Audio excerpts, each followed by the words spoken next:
మరి అదేవిధంగా కొత్తగా వచ్చినటువంటి శాసనసభ్యులం కొంత ఇబ్బందికి గురైనాం. మొదట మాకేం చెప్పిండు అంటే ప్రతి పార్టీకి కొంత సమయం ఇస్తాం, ఆ సమయం ప్రకారం మీ సమయంకు లోబడే మీరు చర్చలో పాల్గొనాలన్నాం.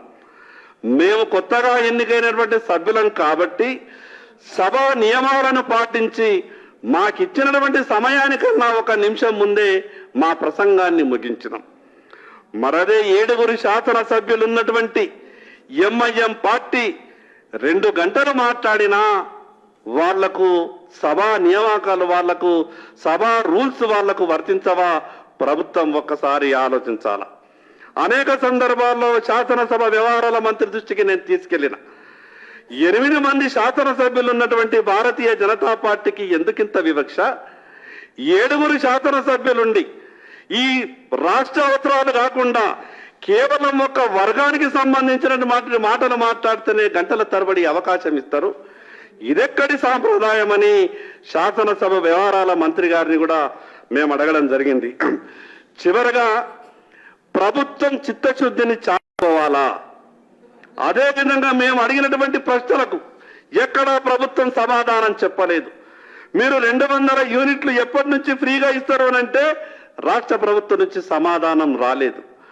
మరి అదేవిధంగా ఈ జరిగినటువంటి అవినీతిని ఎందుకు డీటెయిల్గా శ్వేతపత్రంలో ఇవ్వలేకపోయిండు అంటే దాని మీద రాష్ట్ర ప్రభుత్వం సమాధానం లేదు.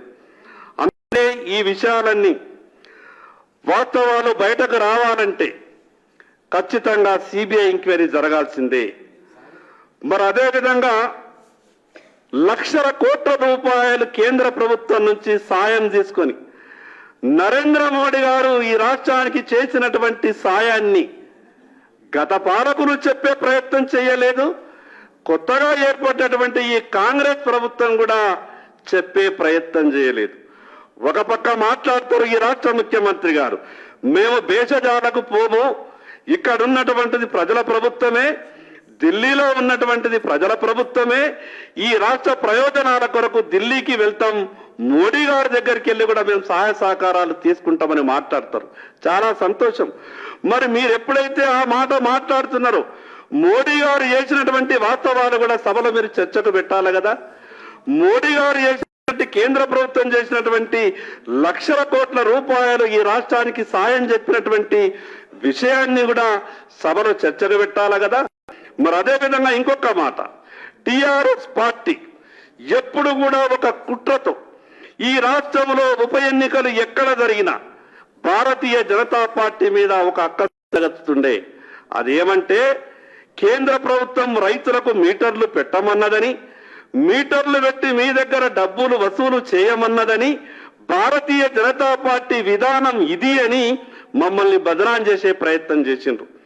మేము చెప్పినాం నిన్న, పక్క రాష్ట్రంలో మీటర్లు పెట్టింది కదా, మరి రైతులకు ఉచిత కరెంట్ ఇస్తున్నారు కదా, దాని మీద ఏంటిది మీ వైఖరి అంటే వాళ్ళు ఏం మాట్లాడలేదు.